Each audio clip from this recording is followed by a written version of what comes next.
খরগোশ আর সাপের পাঠ। ছোট্ট খরগোশ হপি নদীর ধারে খেলতে খুব ভালোবাসত। সেদিন সূর্য ছিল ঝলমলে আর চারপাশের ফুলগুলো যেন রঙের মেলা বসিয়েছিল। একদিন হপি নদীর একটা সরু অংশ লাফিয়ে পার হতে যাচ্ছিল।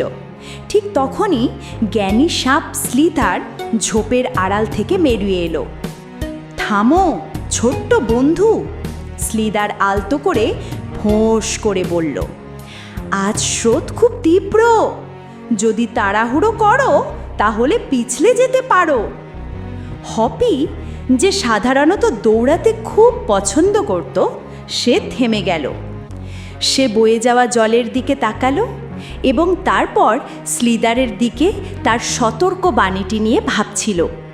তার মায়ের কথা মনে পড়ল, সব সময় সতর্ক থেকো, এমনকি যখন খুব উত্তেজিত থাকো তখনও।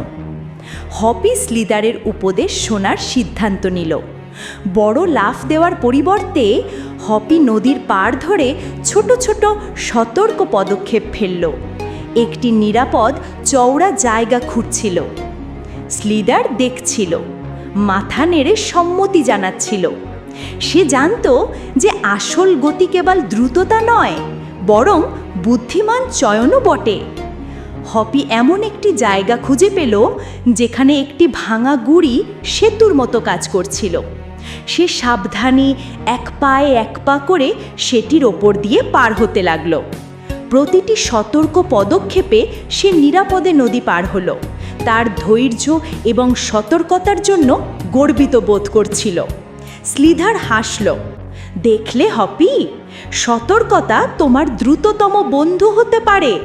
হপি জানত সেদিন সে একটি মূল্যবান শিক্ষা পেয়েছে।